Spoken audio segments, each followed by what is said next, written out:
No cześć, siemanko na kanale RGL Retro Gaming Laptop, z tej strony Michał, a dziś cofniemy się do końcówki lat 90., czyli takiej, można powiedzieć, kapsule, erze multimedialności w każdym możliwym sprzęcie. Wtedy też każdy producent chciał mieć sprzęt, który będzie w cudzysłowie multimedialny. Na czym polegała ta multimedialność? Generalnie do dzisiaj nikt nie wie, ale generalnie z grubsza wyróżniało się to jakąś tam akcją na tle obudowy, kształtu, kolorystyki bądź innej naklejki. Generalnie tą drogą poszedł też Dell i wypuścił serię Inspiron 3700 i 3800. Były to laptopy, które tak naprawdę opierały się na kadłubie Della z serii C. Tak naprawdę był to zwykły Dell CPT, CPX, aczkolwiek w innej obudowie. W naszym przypadku mamy takie oto zielone cudo. I dzisiaj tym właśnie laptopem się zajmiemy. Przyjrzymy się, jak on jest zbudowany, jak on wygląda i w co można było wtedy, jak i dziś na takim sprzęcie podziałać. Więc nie przedłużając, zaczynajmy.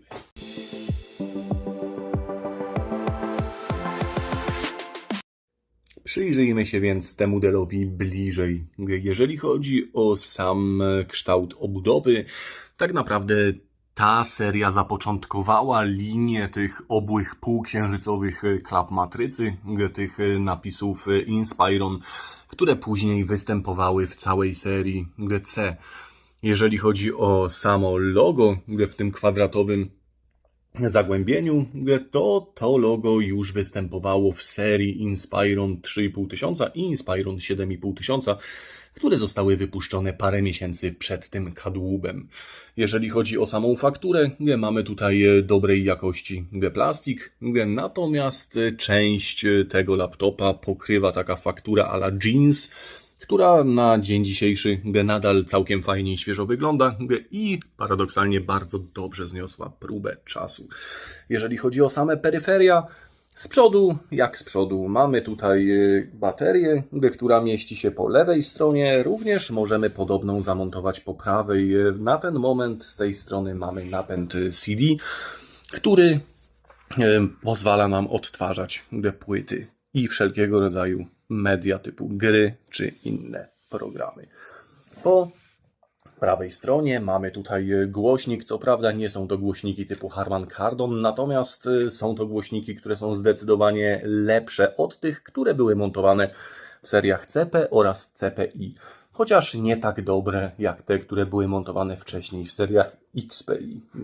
Idąc dalej, mamy tutaj 3 gniazda mini jack, które są bardzo dobrze opisane. Mamy wejście audio, mamy wyjście audio słuchawkowe, mamy wejście na mikrofon oraz mamy tutaj wyjście telewizyjne. Gniazdo na modem z końcówką RJ11 sugeruje, że mamy tutaj do czynienia z taką lepszą, bogatszą wersją tego systemu. Zaraz sobie zajrzymy zresztą do środka i zobaczymy, co tutaj tak naprawdę jest sercem tego kadłuba. Co się tyczy samego tyłu urządzenia, mamy tutaj wentylator, który odprowadza nam gorące powietrze z wnętrza obudowy. Mamy wyjście VGA, mamy wyjście LPT, które służy do podłączania drukarki, ale nie tylko, bo tak naprawdę zaraz zobaczycie, że możemy to złącze wykorzystać jeszcze w zupełnie inny sposób. Mamy tutaj wejście do stacji dokującej, mamy wyjście PS2 na klawiaturę mysz oraz RS232, do którego możemy sobie również podłączyć myszkę bądź jakiś interfejs samochodowy. Przy samym rogu jakby z prawej strony tylnej obudowy mamy jeszcze stare 3-pinowe gniazdo zasilania, bardzo popularne w tamtym okresie i w zasadzie istniejące w całej serii C oraz zastąpioną IRDę, która występowała wtedy praktycznie w każdym możliwym laptopie. Jak sobie spojrzymy na ostatni bok, mamy tutaj również, jak widać, dość bogato wyposażony temat, ponieważ sam laptop posiada tutaj kartę Sircoma. To były dość popularne karty w tamtym okresie, jeżeli chodzi o interfejs sieciowy. I ta karta nam tutaj zajmuje 2 sloty PCMCIA, czyli tak zwaną PCIMcie, a sama karta oferuje nam tutaj modem 56 kilobitów oraz internet 10/100. Jest to karta z takim interfejsem i ktoś by mógł sobie pomyśleć, że mamy tutaj dwa razy RJ11, raz RJ45 i USB-C. Natomiast nic bardziej mylnego, nie mam zielonego pojęcia, co to za gniazdo. Zapewne jest to jakieś gniazdo rozszerzeń Sircoma, natomiast do czego ono służy, nie wiem, nigdy nie udało mi się tego dowiedzieć. Idąc dalej, mamy tutaj kieszonkę na dysk twardy oraz drugi głośnik, a pomiędzy nimi jeszcze Kensington Lock na zabezpieczenie samego laptopa. Z rzeczy ciekawszych mamy Kensington Lock z tej strony oraz również i z tej strony. Dlaczego dwa? Nie mam pojęcia, natomiast jest jak jest. Zajrzyjmy sobie może teraz do środka tego laptopa i zobaczmy, jak to jest tutaj wewnątrz zrobione. A wewnątrz jest bardzo ciekawie. Mamy tutaj nadal kontynuację designu półksiężyca, natomiast tutaj zewnętrzne części są wykończone à la jeans, natomiast środek jest zrobiony już z takiego bardziej, można powiedzieć, standardowego plastiku. Ta faktura tutaj jest bardzo fajna w dotyku i faktycznie imituje troszkę taki jeansowy feeling. Dalej mamy tutaj touchpad, który jest dość nawet precyzyjny. Mamy tutaj dolne przyciski touchpada, mamy tutaj górne przyciski touchpada. Górne przyciski touchpada można używać naprzemiennie z dolnymi, a generalnie są podporządkowane pod track point, który jest tutaj na środku klawiatury, natomiast można je używać również z touchpadem, nie ma w tym żadnego problemu. Oprócz tych przycisków mamy jeszcze przycisk Power i to by się w zasadzie sprowadzało na tyle. Mamy jeszcze klawiaturę, co prawda nie jest to najlepsza klawiatura, jaką Dell kiedykolwiek wypuścił w swoich laptopach, natomiast jest przyzwoita i uważam, że w tym modelu całkiem fajnie sobie radzi. Dodatkowo sama klawiatura jest cywilizowana, jest to klawiatura QWERTY, co dość rzadko się zdarza w takich retro sprzętach. Zwykle mamy to sprzęty sprowadzane z Francji, z Niemiec, gdzie mamy układ klawiatury AZERTY bądź QWERTZ, a tutaj mamy pełną klawiaturę w standardzie US, więc nasza środkowoeuropejska, odpowiadająca wszystkim znakom, tak jak do tego przywykliśmy.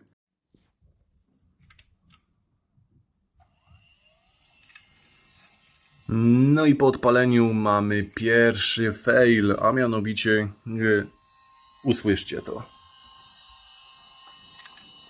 Ewidentnie mechanika dysku się już kończy, więc myślę, że zaczniemy w tym przypadku od wymiany tego dysku i zobaczymy, gdzie nas to zaprowadzi i co nam się uda w tym temacie osiągnąć.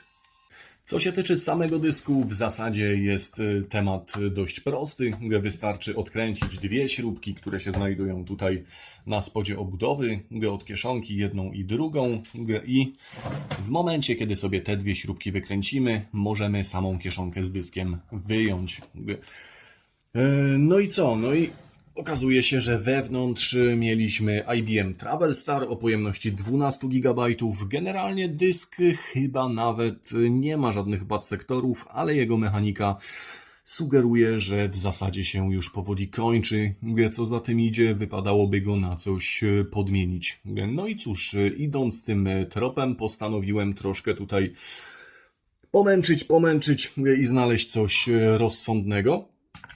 Więc cóż, zacząłem standardowo od dysków talerzowych i tak, znalazłem dysk 20 GB IBM Travelstar, który niestety okazał się być dyskiem uszkodzonym, pomimo tego, że bez problemu wykrywało go w BIOSie, to podczas formatowania zawieszał się i nie dało się żadnej partycji utworzyć, więc postanowiłem grzebać dalej.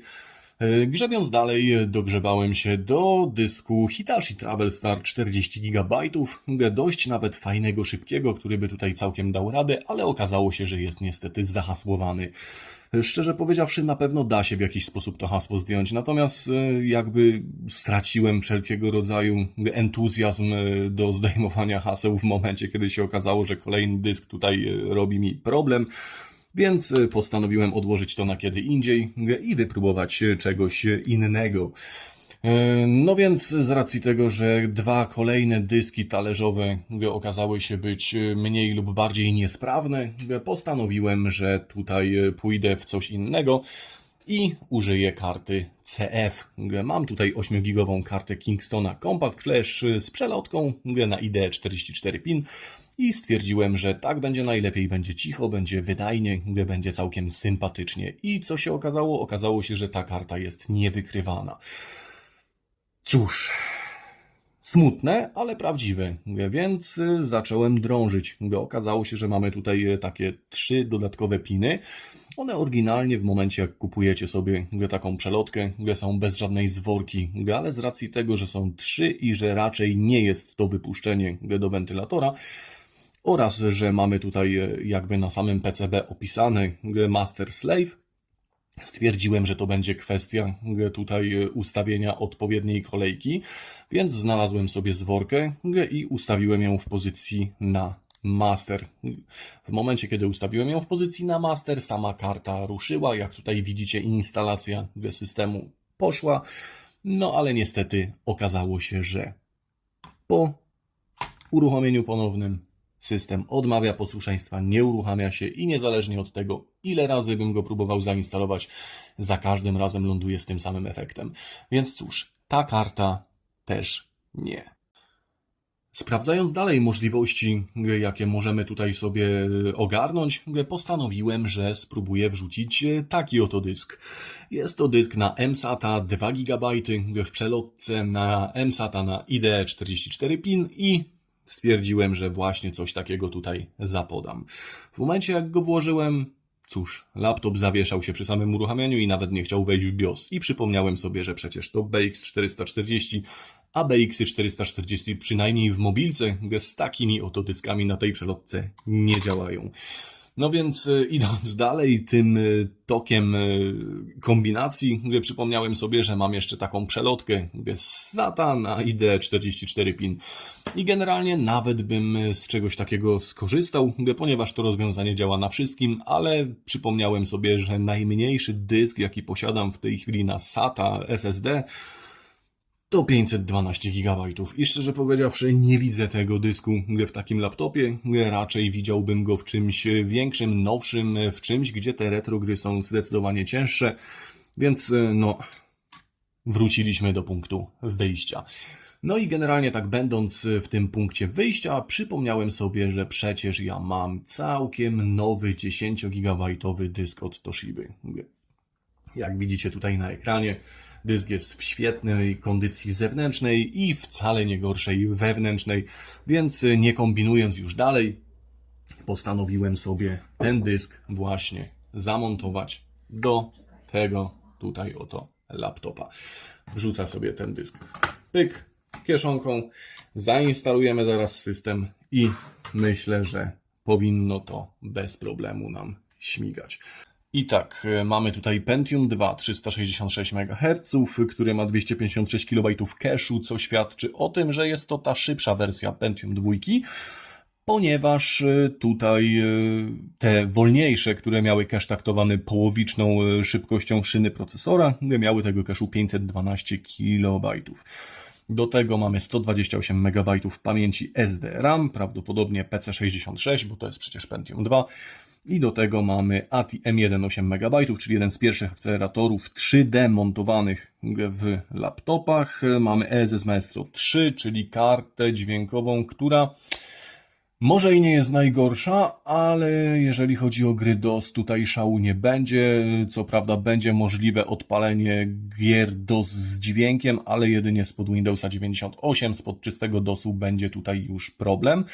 I jakkolwiek uzyskamy dźwięk, tak MIDI tutaj nie będzie nawet emulowany. Także troszkę lipa. Mamy tutaj nasz dysk 10 GB, no i mamy CD-ROM. Sam BIOS generalnie, jak to BIOS w Dellach z tamtego okresu, jest raczej ubogi. Oprócz podstawowych informacji, co mamy tutaj, możemy sobie jeszcze wybrać, z jakiego medium będzie podjęty pierwszy bot. Mamy tutaj możliwość ustawiania taktowania procesora, chociaż w tym przypadku tego procesora takiej możliwości nie ma, ponieważ ten procesor ma swoją jedną częstotliwość i on jej w żaden sposób nie zwiększa ani nie obniża. Mamy tutaj jakieś podstawowe konfiguracje portów, baterie, mamy tutaj możliwość ustawiania energooszczędnych trybów na baterii oraz na zasilaniu oraz możliwość ustawienia hasła. I w zasadzie to by się sprowadzało do tego. Więcej tutaj nie ma. Co więcej, zobaczmy sobie może do środka, do wnętrza tego laptopa, jak to jest tutaj zbudowane i co ewentualnie tutaj możemy sobie ulepszyć. Z rzeczy ciekawych i dość takich, można powiedzieć, znanych w tamtym okresie, mamy tutaj bardzo fajnie opisaną samą kwestię mocowania, samą kwestię, która śruba do czego służy. Jeżeli się przyjrzycie tutaj na dolną część obudowy, mamy tutaj przy niektórych literkę K, czyli keyboard. W momencie, kiedy chcemy wykręcić klawiaturę, należy wyciągnąć wszystkie śrubki z literką K. Natomiast dalej, patrząc w przód, mamy literki P, czyli palm rest. Jeżeli byśmy chcieli jeszcze zdemontować dodatkowo całą górę tego laptopa, no to musielibyśmy wykręcić jeszcze tutaj śrubki z literką P.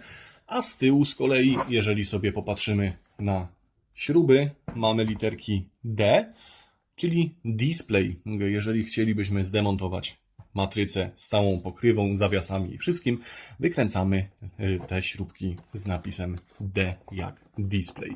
I teraz, gdybyście sobie zajrzeli do manuala, nie będę go tutaj w tej chwili specjalnie szukał, natomiast możecie mi uwierzyć na słowo albo sami sprawdzić. Jest też tam ładnie opisane, w jakiej kolejności, jeżeli chcielibyśmy cały ten kadłub rozebrać, należy wykręcać te śrubki, czyli w kolejności pierwsze K, czyli keyboard. W momencie, jak sobie wykręcimy, wypniemy klawiaturę, odkręcamy D, czyli display, ściągamy sobie całą matrycę, wypinamy taśmę oraz P, palm rest na sam koniec. Wykręcamy sobie tutaj samą kwestię górnego palm restu. W zasadzie jest to bardzo proste, bardzo intuicyjne. Sam laptop posiada kieszenie Multibay, sama bateria, pomimo tego, że ma już swoje lata, jest jak najbardziej sprawna. Jej pojemność to 66 Wh i 4460 mAh. Myślę, że taka bateria jest ciągle całkiem spoko. Mamy tutaj oryginalny moduł CD-ROMu Latitude C-Series 24, C-Series, czyli nie tylko do takiego Inspirona, ale i tak naprawdę do wszystkich sprzętów z serii C, czyli tak na dobrą skalę zarówno CP, jak i CPI, jak i CPX, CPT, C600, C610, C640, 800 i inne Inspirony, które w zasadzie zbudowane są w oparciu o ten kadłub. Tutaj pod tą klapką mamy gniazdo pamięci SDRAM i co ważne, jest to już gniazdo z poprawionej rewizji, czyli ta płyta główna jest już poprawioną rewizją tej serii, ponieważ tutaj ma jeszcze dodatkową stójkę. Po co była ta dodatkowa stójka?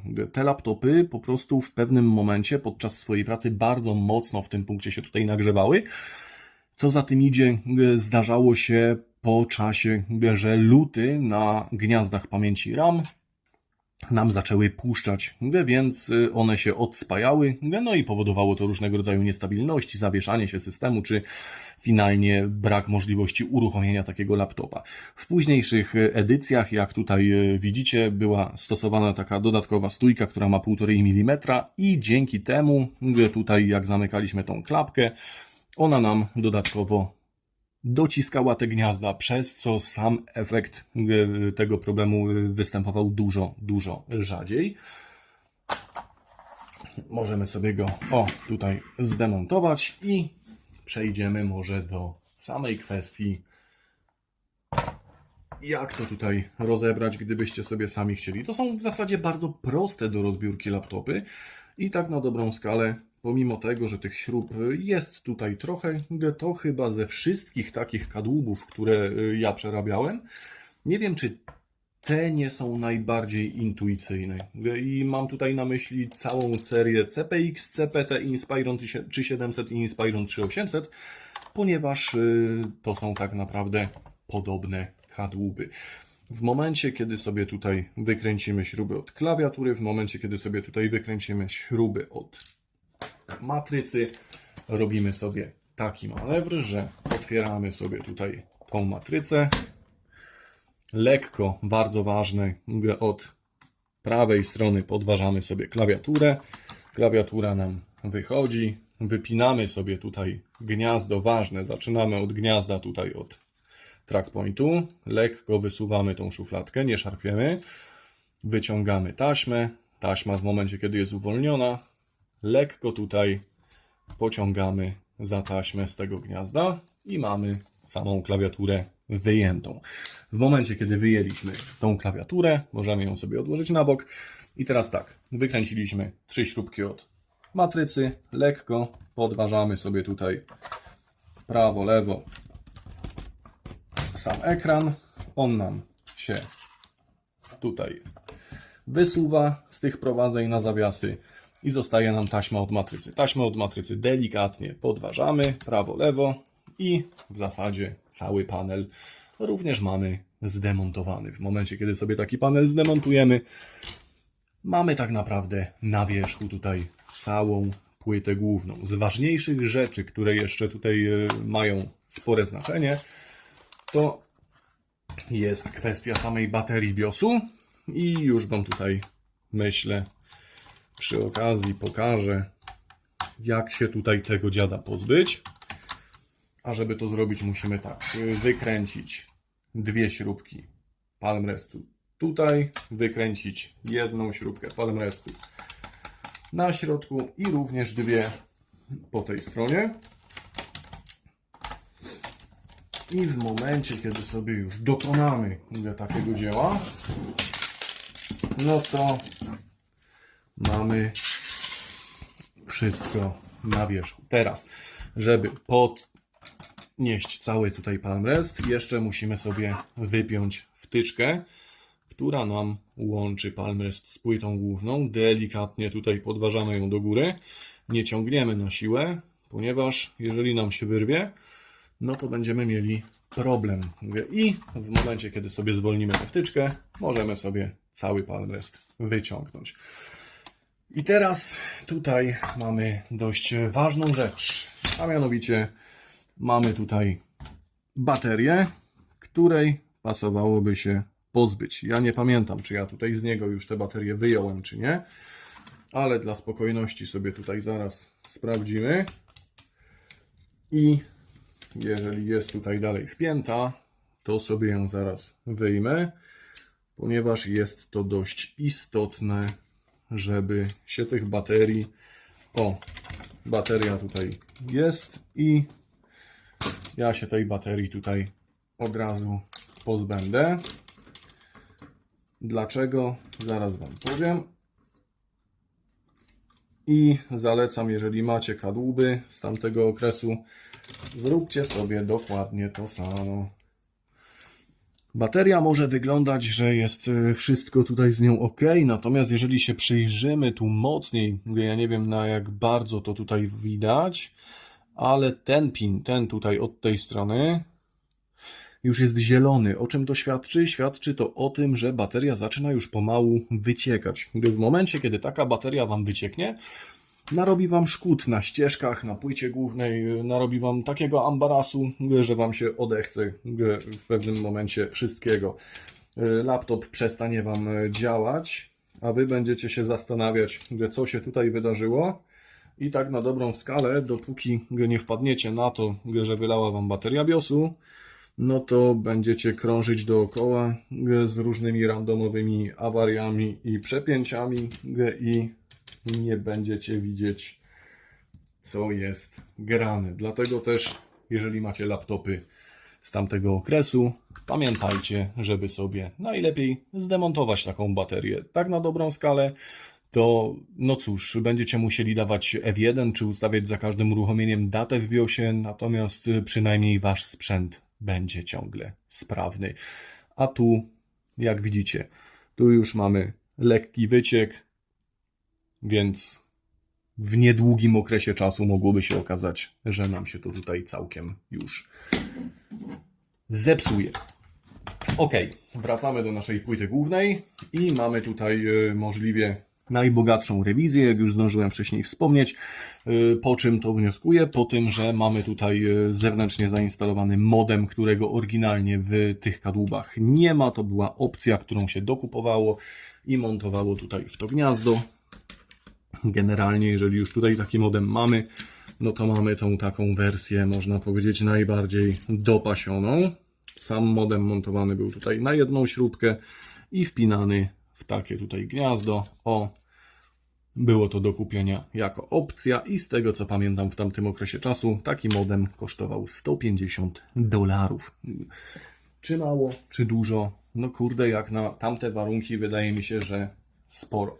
Teraz, generalnie te laptopy były prawie bezawaryjne. W okresie, kiedy one jeszcze były takim, można powiedzieć, daily, no to jeżeli coś siadało, to zwykle to była ta płytka. Ta płytka to układ zasilania i zwykle tutaj na tym układzie zasilania siadały cewki albo jakieś kondensatory. Ten tutaj układ jest już z tych nowszych rewizji, ponieważ ma mniej tych żółtych kondensatorów, natomiast te wcześniejsze rewizje miały tutaj cały szereg tych żółtych i często, gęsto właśnie któryś z nich padał, przez co sam laptop przestawał się uruchamiać i robił nam tutaj problem.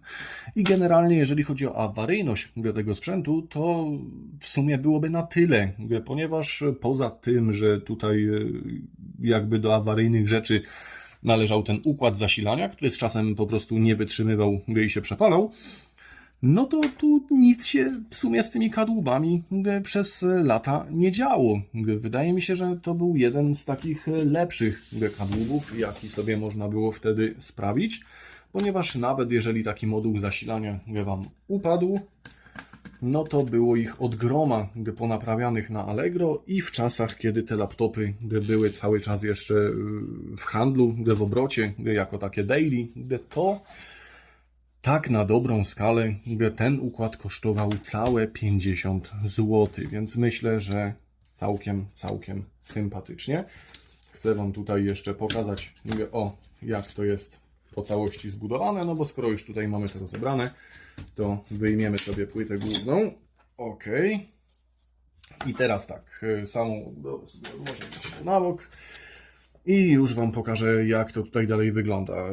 Jakby mamy tutaj całą magistralę PCI, z drugiej strony wszystko tutaj mamy dwie rzeczy, a mianowicie ATI Rage Mobility M1, czyli naszą kartę graficzną oraz chip ESS Maestro 3i, który odpowiada nam za dźwięk. Generalnie tutaj, jeżeli chodzi o samą kartę grafiki, to jest to system on chip. Tak na dobrą skalę w tym chipie zintegrowany jest zarówno układ graficzny, jak też pamięć RAM. Bo jak sobie zwrócicie uwagę tutaj na tym PCB, na tej płycie głównej, nie ma tutaj dodatkowej kostki RAM-u, która by odpowiadała za pamięć grafiki. Mamy to wszystko zintegrowane w tym właśnie układzie, co jest dość taką ciekawą, myślę, ciekawostką. Jeżeli chodzi o procesor, mamy tutaj procesor zbudowany w oparciu o moduł MMC2. Co się z tym wiąże? Sam procesor jest zintegrowany z chipsetem płyty głównej, albo raczej chipset płyty głównej jest zintegrowany z procesorem. Mamy tutaj więc procesor na chipsecie BX440 o taktowaniu 366 MHz z rodziny Pentium 2 i już Wam pokażę, jak to tutaj jest zbudowane. Sam procesor jest zbudowany tutaj w oparciu o taki moduł, taką płytkę, którą sobie wyciągamy w ten sposób, że podważamy od tej strony i wyskakuje nam z gniazda. Samo gniazdo jakoś specjalnie niewiele różni się od współczesnych gniazd Intela.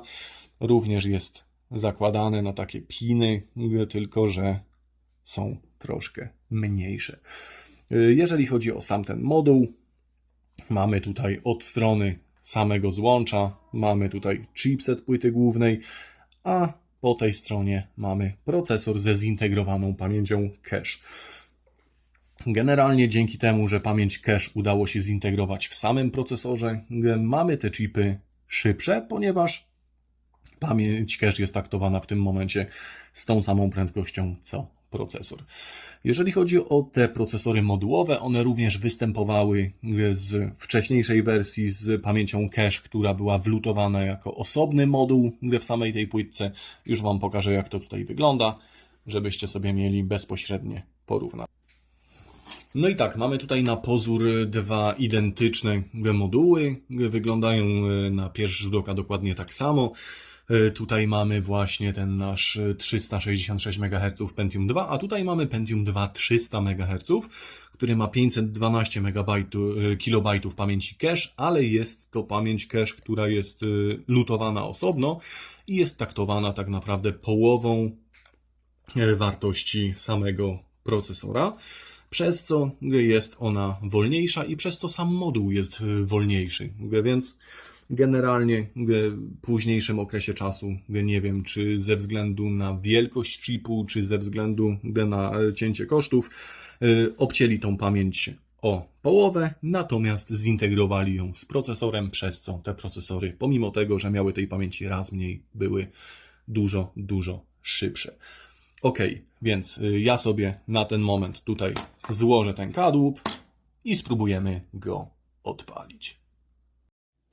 A z rzeczy ciekawych, o których miałem wspomnieć, a jeszcze nie wspomniałem, no to jak już wcześniej rozmawialiśmy, mamy tutaj Modular Bay, na ten moment mamy tutaj zamontowany napęd CD-ROM.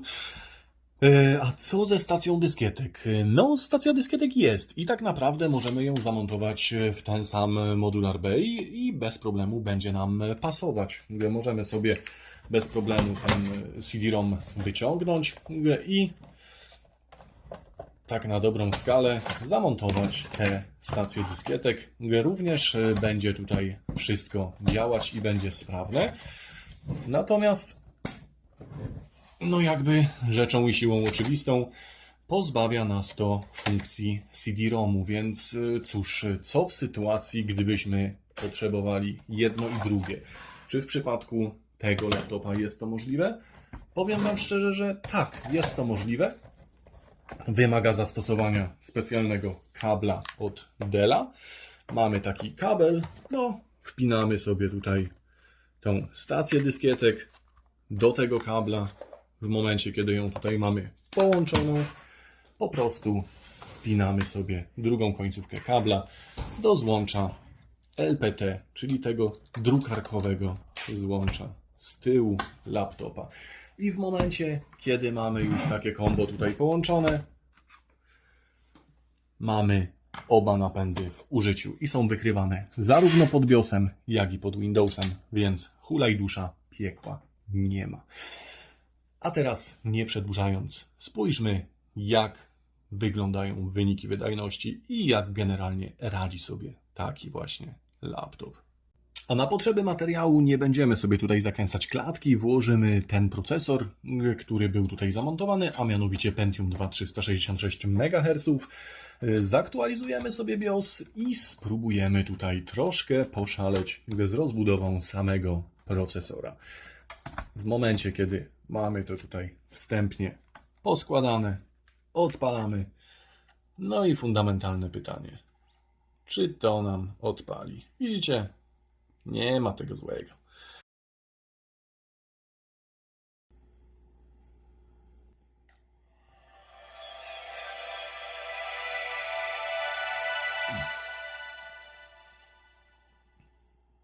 Cóż, jak widzieliście, system operacyjny zainstalował się bez problemu. Mamy tutaj, jakby nie było, zainstalowane już kilka programów, kilka gier, mamy wszystko skonfigurowane, nie brakuje nam absolutnie żadnego sterownika do absolutnie niczego, co widać bardzo ładnie w menadżerze urządzeń.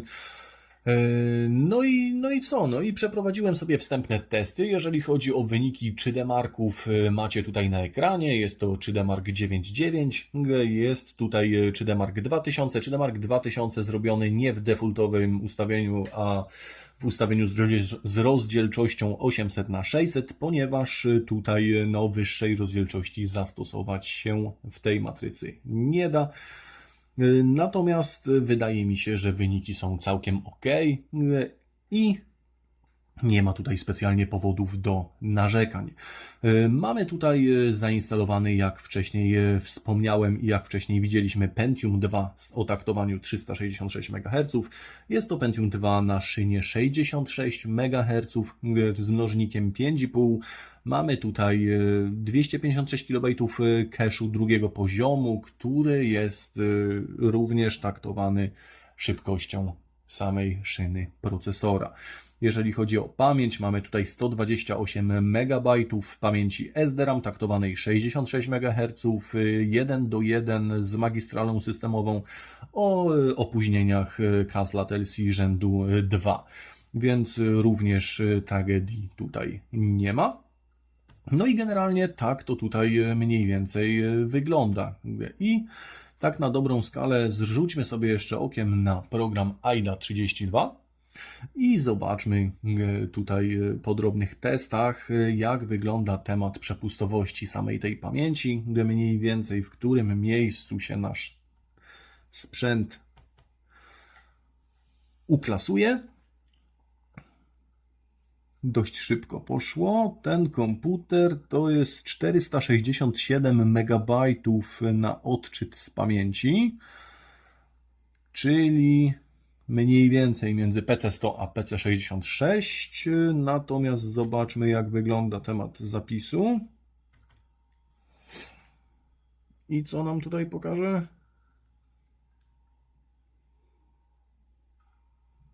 A temat zapisu to 125 MB na sekundę, czyli też poziom z tego, co tutaj widać, BX 440 z pamięcią PC66 albo na przykład takiego Asusa P5A na Aladynie z pamięciami PC100. Więc nie jest źle, ale z racji tego, że mamy tutaj procesor modułowy MMC2, pomyślałem sobie, że spróbujemy troszkę zaszaleć. A mówiąc troszkę zaszaleć, mam tutaj na myśli jakąś małą rozbudowę i to, jak daleko możemy sobie tutaj z tą rozbudową pójść. Generalnie biorąc pod uwagę swoje czeluście i zapasy, odnalazłem dwa takie może najciekawsze procesory, jakie sobie tutaj wrzucimy i zrobimy testy, a mianowicie Celeron 466 MHz oraz Pentium 3 650 MHz. Sprawdzimy, czy te procesory odpalają na tym kadłubku, a jeżeli odpalają, no to o ile wydajność nam tutaj wzrośnie. Jak to wygląda w przypadku Pentium 2 już wiemy, no więc po kolei sprawdźmy, jak to wygląda w przypadku Celerona 466 MHz.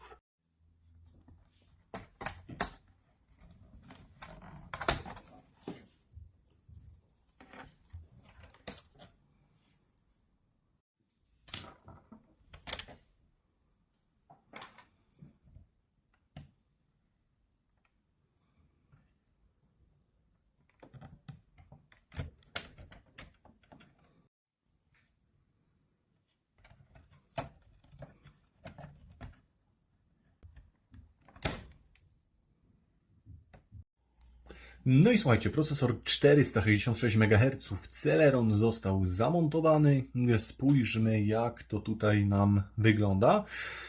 Więc tak, mamy ciągle szynę 66 MHz, mnożnik razy 7, czyli o 1,5 większy niż był wcześniej, ale z kolei mamy tutaj tylko 128 KB cache'u, za to taktowanej również z prędkością równą szynie procesora.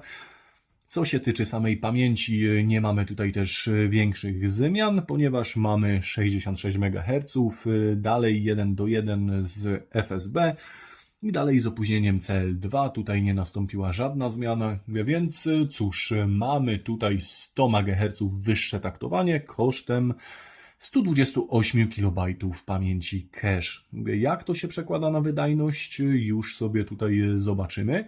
Na pierwszy strzał puścimy sobie AIDę, zobaczymy jak wygląda odczyt i zapisy do pamięci, a następnie sprawdzimy sobie 2 3D-markami i zobaczymy, czy w przypadku samego procesora lepiej pójść w stronę takiego Celerona, który jest prawie 30% szybszy, czy w stronę takiego Pentiuma 2. No i co? No i co? Mamy 488 w tym momencie megabajtów na sekundę, czyli wydaje mi się, że coś więcej. A jeżeli chodzi o zapis, już sobie sprawdzimy, jak to tutaj wygląda. A jeżeli chodzi o zapis, mamy 124 MB, czyli zapis w zasadzie jest ten sam, odczyt jest troszkę chyba szybszy. Natomiast no nie ma się tutaj spodziewać co jakiejś rewelacji, jeżeli chodzi o samą kwestię pamięci, ponieważ no, zarówno Celeron, jak i Pentium 2 taktowane są na szynie 66 MHz i tutaj no, raczej super rewelacji żadnej nie będzie. No ale sprawdźmy, jak wygląda kwestia samego 3D-marka, ponieważ jeżeli chodzi o sam procesor, to już tutaj powinien nam jakąś różnicę zrobić. Jak widzicie w 3D-marku 9.9 punktacja nam tutaj podskoczyła. Co prawda jedynie o jakieś 10% w ogólnym wyniku. Natomiast poszło ładnie, bo ponad 500 punktów w samym CPU score, więc tutaj procesor widać robi różnicę i te 100 MHz kosztem połowy pamięci cache również, więc chyba jest sens tu zastosować taki procesor. Zobaczmy jeszcze, jak wygląda temat w 3D-marku 2000, który jest moim zdaniem chyba trochę bardziej wrażliwy na zmiany procesora. Jak to będzie wyglądać, zaraz zobaczymy. I damy sobie Custom Benchmark. Tak, ja wiem, że powinienem mieć 16 MB pamięci, ale nie mam. Więc ciach.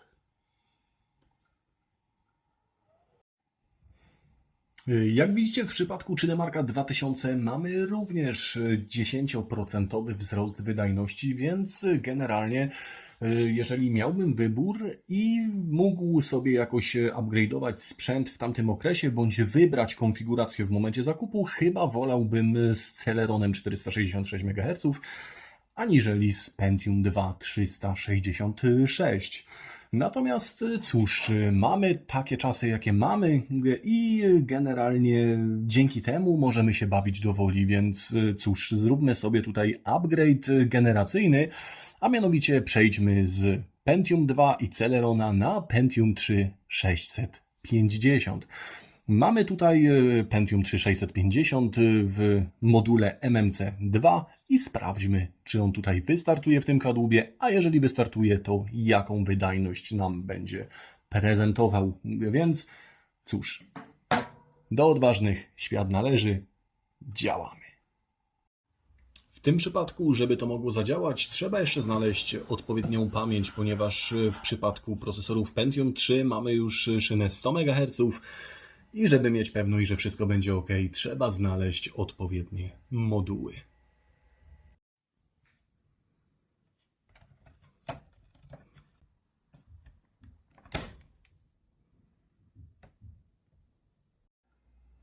No i po instalacji naszego Pentium 3 650 mamy tutaj pewne nieścisłości, a mianowicie wykrywa nam tutaj Pentium 3, niby wszystko pięknie, ładnie, ale pewnie zwróciliście już uwagę, jeżeli nie, to troszkę przybliżę, żebyście mogli zwrócić uwagę bardziej. Wykrywa nam tutaj procesor jako Pentium 3 500 MHz. No i słuchajcie, mamy przełom, okazuje się, że udaje się tutaj dać nawet i te 650 MHz. Tak naprawdę trzeba było przeinstalować jeszcze raz BIOS, jeszcze raz uruchomić Intel Speedstep i proszę bardzo, mamy 647,2 MHz, czyli pełną prędkość tego Pentium 3. I teraz cóż, Fajnie, że udało się tutaj temat ogarnąć. Mamy w tej chwili do wyboru ikonkę w zasobniku, dzięki której możemy sobie dać optymalną wydajność z baterii oraz wydajność maksymalną i dając optymalną wydajność z baterii mamy 500 MHz, dając maksymalną wydajność mamy 650. Więc udało się odpalić pełną wydajność tego procesora. Wydaje mi się, że bardzo fajnie, a teraz sprawdźmy, jak działają poszczególne tytuły na takim laptopie. No i trzeba przyznać, że różnica jest, zwłaszcza jeżeli chodzi o procesor, bo jeżeli chodzi o CPU Score, to w stosunku do takiego Celeron 466 mamy tutaj, no jakby na to nie patrzeć, przeszło 3000 punktów więcej. Natomiast co się tyczy Pentium 2 366, no jest tutaj przeszło 100% tych punktów więcej, ponad 4000 punktów, które tak na dobrą skalę na pewno rzutują nam tutaj niesamowicie na wydajność. Jeżeli chodzi o sam ogólny wynik tego 3D Marka, no to mamy tutaj przeskok o jakieś, jakby nie było, prawie 300 punktów, więc względem Pentium 2 366 oczywiście. Co za tym idzie, wydaje mi się, że również nie pozostaje to bez znaczenia. Sprawdźmy jeszcze, jak to wygląda w przypadku Pentium, jak to wygląda w przypadku 3D Marka 2000, no i sprawdźmy sobie jakieś gierki. No i słuchajcie, musicie przyznać, że jest to dość imponujące, ponieważ w porównaniu z Pentium 2 366 MHz mamy tutaj blisko 40% wzrost wydajności, co naprawdę robi no mega wrażenie, biorąc pod uwagę, że mówimy tutaj cały czas o tym samym laptopie.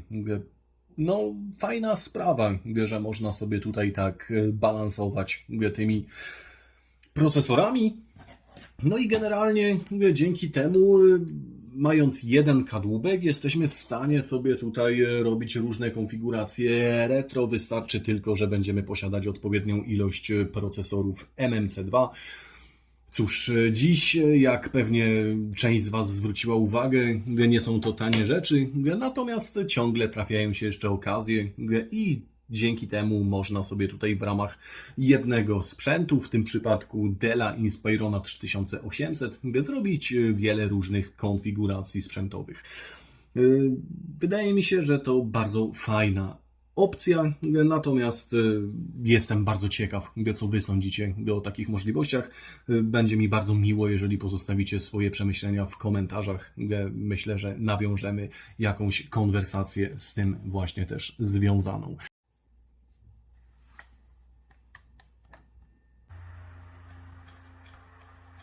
Jak widać, pierwszy Tomb Raider w ustawieniach wysokich radzi sobie całkiem przyzwoicie. Tutaj na razie nic się nie dzieje. Mapka jest mała, natomiast zaraz zobaczymy, jak to wygląda, kiedy coś więcej trzeba tutaj zrenderować i czy nasz sprzęt daje sobie wtedy radę. Jak widzicie, nawet kiedy na ekranie zaczyna się dziać coś więcej, rozgrywka ciągle jest płynna, więc można śmiało założyć, że Tomb Raidery od 1 do 3 będą tutaj działać perfekcyjnie i będzie można sobie grać w tą fajną gierę, nie ujmując jej wydajności i jakości oprawy wizualnej.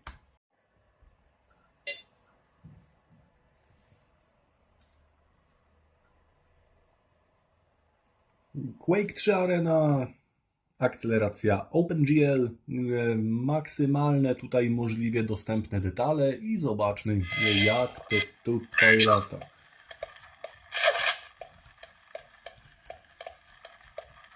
Szczerze powiedziawszy, w przypadku Quake'a 3 Arena czuć, że procesor jakkolwiek daje tutaj fajnie radę, to jest to już tytuł, który jest stosunkowo chyba za mocny dla naszej karty grafiki i delikatnie jakieś tam skoki czuć.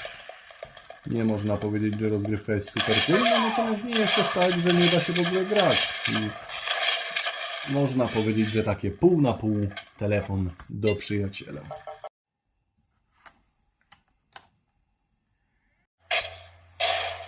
A jak wygląda temat Quake'a 2? Ano wygląda tak, że mamy tutaj OpenGL 640 na 480 i zobaczmy, czy możemy liczyć na płynną rozgrywkę w przypadku tego duo, czyli Rage 8 MB M1 oraz Pentium 3 650 MHz.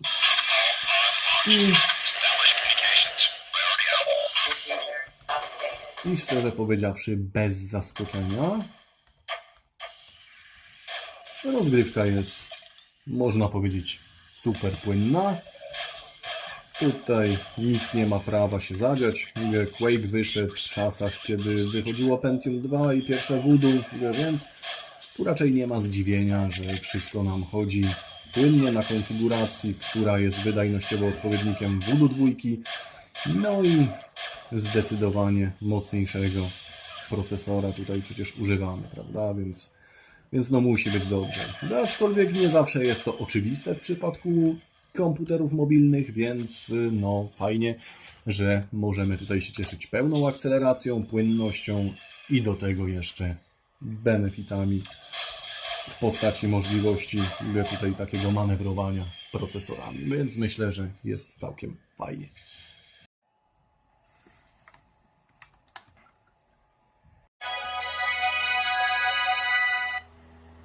Oczywiście bez problemu pogramy tutaj też w takie klasyki jak Heroesi. Nie będzie żadnego problemu, żeby sobie te gry ograć.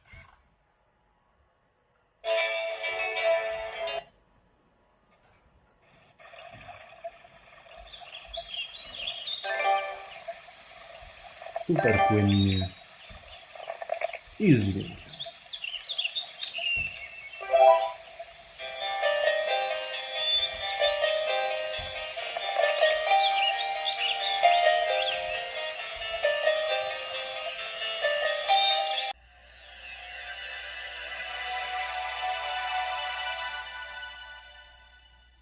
No i cóż, jak widzicie, pomimo tego, że sprzęt ma już jakby nie było 25 lat, to tak naprawdę ma się dobrze.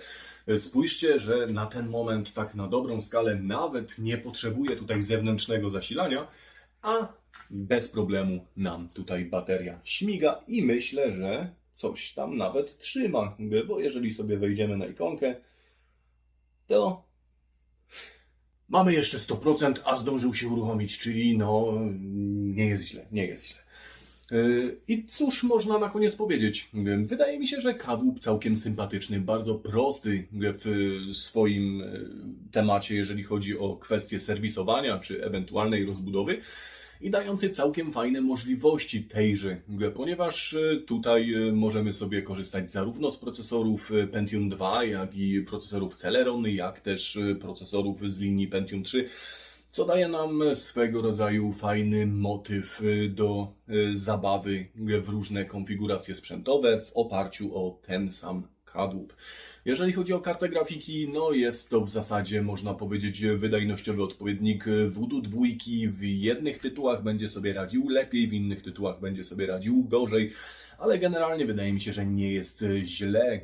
A co się tyczy całej reszty peryferiów, myślę, że wiele już sobie powiedzieliśmy w trakcie trwania tego filmu, więc podsumowując, czy warto sobie sprawić taki kadłubek? Szczerze powiedziawszy, to jest pytanie bardziej do Was jak do mnie, ponieważ ja już takich kadłubków sporo posiadam w swojej kolekcji.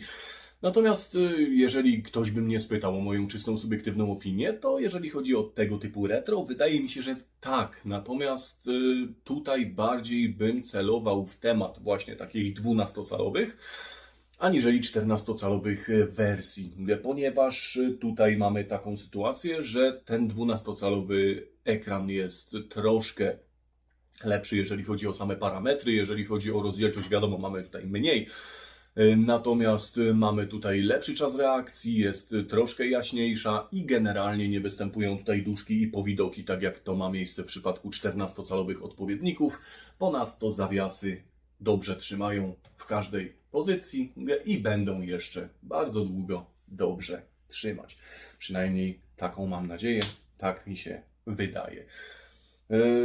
Ponadto Sam kadłub, jak widzicie, zachował się po tych 25 latach w bardzo dobrej formie i na dobrą skalę ja tutaj nie mam miejsca, w którym mógłbym się w jakikolwiek sposób przyczepić.